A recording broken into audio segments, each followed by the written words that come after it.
This week on Culture Q, Hollywood horror goes queer. we sit down with Chanel in the Circus. And Lance Bass welcomes twins. It's Andy Lalwani here, And I'm Shira Lazar. This is Culture Q. and here's some of the highlights this week in queer culture.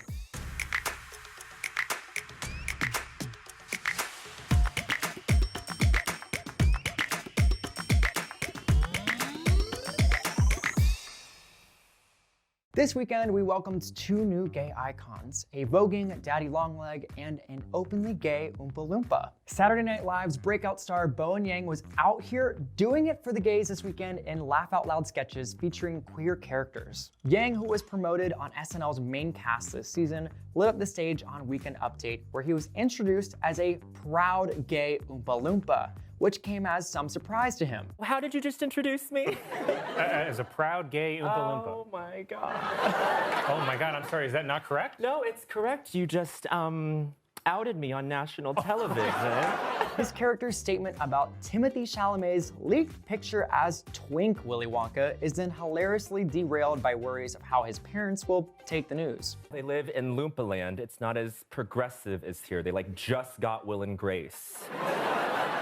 And later, the actor showed up as the gayest spider you've ever seen, or maybe the only one you've ever seen, and he let the girls have it. And I'm Daddy Longlegs. Bug Assembly was easily one of the funniest sketches of the night, and Bowen kept us laughing when castmates Kenan Thompson and Heidi Gardner asked questions about the insect's diet. And what does Daddy Longlegs eat? Boys, boys, boys. Bowen Yang as Daddy Longlegs is my new reason for living, one fan wrote on Twitter. And honestly, same. It is clear that the actor and co-host of the podcast Las Culturistas is headed towards the icon status. So it's no wonder that his trailblazing representation as a queer Chinese American earned him a Revry Visibility Award at last week's QueerX Award show. And if you, like us, can't get enough of Bowen, be sure to tune into Culture Q next week where I get to sit and chat with him. Well, spooky season is upon us, and Spyglass Media Group is giving all the horror queers everything that they want. Last week, we saw the release of a trailer for the newest installment in the iconic Scream franchise, and it definitely got our pulses racing, seeing former cast members like Neve Campbell and Courtney Cox return to the cult classic. But what really got us excited is Jasmine Savoy Brown, who's playing the first openly queer character in the Scream franchise. She plays Mindy, one of the film's main characters. She shared with Logo this: "What I love about playing Mindy is she's a queer Black woman, just like myself, so I'm really proud of that." She also shared that they were just asking me to be my full self. I felt I could just fully exist just as myself, which is a person who happens to be queer, and the writing reflects that. And that's great, because queer people should be able to get chased by Ghostface just like everyone else. I mean, gay rights. And that's not all Spyglass has in store for the gays. They also announced some spine-tingling news about their upcoming Hellraiser reboot. The camp horror franchise, famous for its kink-positive demons called Cenobites, was created by the prolific gay author, director, and playwright Clive Barker back in 1987. And if kinky demons and a gay screenwriter just weren't enough for you, the franchise is getting even queerer, as it was announced that the iconic role of Pinhead will be taken over by trans actress Jamie Clayton. Known for her work in Netflix's Sense8 and most recently as the lovable Tess on the L Word Generation Q, Clayton has received nothing but praise from the new film's director, David Bruckner. He shared, "With a fearless and committed cast, including the amazing Jamie Clayton, who fully embodies the role as the Hell Priest, we're aiming to create a very special new chapter in the Hellraiser legacy." But he's not the only one excited about this incredible casting news. Stars like Peppermint, John Roberts, and co-star Brandon Flynn were quick to congratulate her via Instagram. Actress and singer Trace Lysette gushed, "Can't wait to watch you lead." And we can't wait too. While Hellraiser does not have an official release date yet, Scream hits theaters January 14th, 2022. And now on to our Culture Q playlist this week. Chanel and the Circus is a queer clown rock band who keeps capturing our attention with fun songs and bold music videos. Party on ecstasy, find myself out there. Great to meet you. I'm so excited. Tell us how you became a queer clown rock band. What does that even mean? Because I've never heard of that before. What does it mean? I think we're constantly figuring it out. I started this cabaret show 6 years ago when I was studying music in England, I wanted to find my sexuality. I took a burlesque class and I was like, yes, definitely. Just started this community project of circus and cabaret acts. So that just grew. Our shows are always very interactive. It's oh, I'm a kid again. I can play. Let's talk about how you bring your queer identity into your music. I feel like it's just in everything I do. Also, our audience just tends to be very queer. And I love it because, we've all had to figure out who we are, and we've all had to fight for that, and we've all had to not fit in. And I think that's what the circus is all about. I love that. And your music videos are also very epic. What inspires your videos? I don't know. They just come to me. I'll listen to a song and I'll close my eyes and I'll just see the entire thing. And then I'll say, okay, let's figure out how to make it happen. Why make something that you see every day? Fantastical. Fantastical! Actually, my friend and I just wrote a musical called Fantastical. No way! What do you want people to feel when they listen to your music? Oh, I want people to feel all the feelings. I've had a lot of people dance cry to our music. Oh, I'm going through a breakup, but this beat is so infectious. But yeah, at the end of the day, I just want them to be able to love themselves a little bit more. Let's talk about your new single, Impossible Standards, coming out October 22nd. How exciting. So exciting. At the beginning of the pandemic, I was dating someone. We were like, can we keep this going without seeing each other and having sex? And I was like, I don't think so. I kind of hated myself for that. And so I wrote this really funny song about it. And then I realized that I think I'm polyamorous. Listen, you're evolving and what you're going through, a lot of people can relate to it, right? Which means you have to put more effort into it, but it's worth it. This single is actually part of a whole EP that we've been working on during quarantine. It's a journey to self-realization and self-love. We've also been making a movie with Revry. There's a lot in it about my gender fluidity. I'm gender fluid, so they, them, all that jazz. So I have a lot of characters where I am playing the male character and then I'm playing the female character. Just taking that into a fantasy world and really just fleshing it out. You can check out their new single, Impossible Standards, out October 22nd, and their Queer X performance right here on Revry.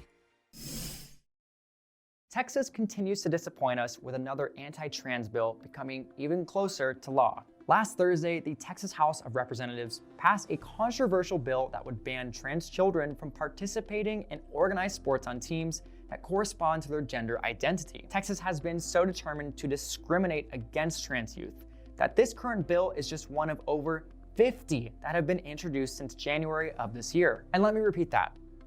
50. Next, the bill is off to the Senate, which is a Republican majority, so it's expected to pass. And if it does, Texas will be joining states like West Virginia and Florida, which passed a similar bill in April of 2021. And honestly, I don't think any state is looking to Florida right now as a blueprint of how to run government. Texas has the second largest LGBTQ community in the country, behind California, so there is a staggering number of trans youth who will sadly be affected by this decision. Liberal House members like Mary Gonzalez are particularly disgusted by the bill, comparing it to an anti-trans bathroom bill that was debated back in 2017. To the community, this is Bathroom Bill 3.0. A bill that was not needed then, and a bill that is not needed now. She went on to say, if you care about mental health, then do not advance this piece of harmful legislation.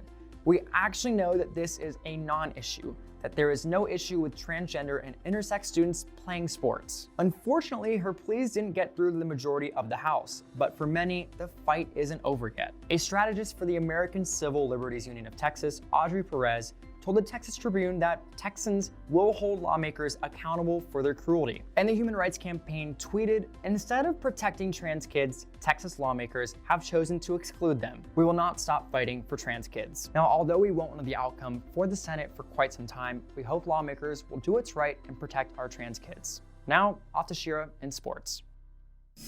Well, Andy, the Las Vegas Raiders are back in the news this week, and it's unfortunately not for a big win or a heartwarming coming out story. This time, it's head coach John Gruden at the center of a controversy over several leaked emails the New York Times reported on earlier last week. and it's not great. In the emails, Gruden uses some rather colorful and offensive language, including the F slur and other homophobic, racist, and misogynistic terms. The coach ultimately resigned and in a statement said he was bowing out because he didn't want to be a distraction, and ended by saying he never meant to hurt anyone.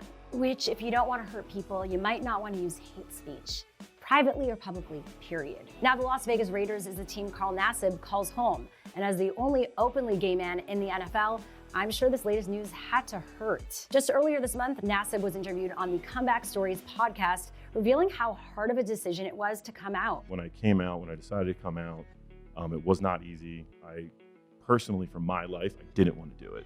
But I felt a huge obligation to my community. And after grappling with the risks of that decision and still making the bold move to come out, he didn't take the news about his former coach too well. Carl Nassib, he requested a personal day today. He just said he's got a lot to process. There's a lot that's been going on the last few days. And of course, we support that. NFL players don't get a lot of personal days, so we're happy he's getting support from the general manager and from his fellow teammates. Speaking of which, his teammate Darren Waller had this to say at a news conference last week. He deserves to take time for himself because that's a lot to process.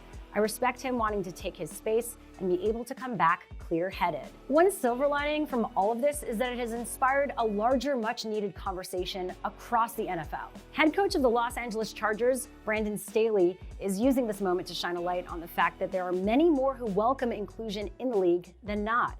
The people that were affected by those emails, that's who I'm thinking about. And I just think that, kindness and lifting people up and respecting people you don't know, I just think that, that's such a big part of our thing here. Well, we're happy that Carl is getting the support he deserves, and we hope to see him back on the field very soon. There are so many inspiring stories this week that we just couldn't choose. So here are 2 stories that are sure to bring a smile to your face. Last week, the US Mint released designs for its upcoming American Women Quarters program, featuring depictions of trailblazing women who made history here right in the States. Among those women is Sally Ride, who was the first American woman in space. But she was also the first lesbian of any nationality to go into space. While she kept her personal life mostly private, it was revealed to the world in her 2012 obituary that she spent 27 years with her female partner, Tam O'Shaughnessy. Ride and O'Shaughnessy wrote 6 children's books together, like The Mystery of Mars and Exploring Our Solar System, making science more accessible to all, especially young girls. If we want scientists and engineers in the future, we should be cultivating the girls as much as the boys. Ride went on to be inducted into several Hall of Fames, including the National Women's Hall of Fame and the Hall of Fame for National Aviation. She also earned several titles and awards for her history-making efforts. And we're so excited to see this queer role model get the recognition she deserves. And we have more inspiration and baby news. Back in June, Lance Bass and his hubby, Michael Turchin, released the most epic of all epic birth announcements on TikTok. Filmed like an over-the-top horror movie trailer, it promised that something, or maybe even 2 somethings, were coming this Halloween. They're coming. Well, it seems like Halloween came a little early this year because the world got to welcome 2 special souls on October 14th. Alexander James and Violet Betty. Announcing the news on Instagram, Bass shared photos of the twins' birth certificates and got loads of well wishes and heart emojis from stars like Fortune Feimster and Allison Janney. The baby dragons have arrived, he wrote. I cannot express how much love I feel right now. Thank you for all the kind wishes. It meant a lot. Now, how do you change a diaper? And then he finished with an with 10 H's, which is typical newborn and parent status structure. Bass recently spoke with people about their struggles to find a surrogate, the issues they ran into with IVF, and why it is important for him and Turchin to share the process. He said, there are not many examples of gay couples having families in the public eye.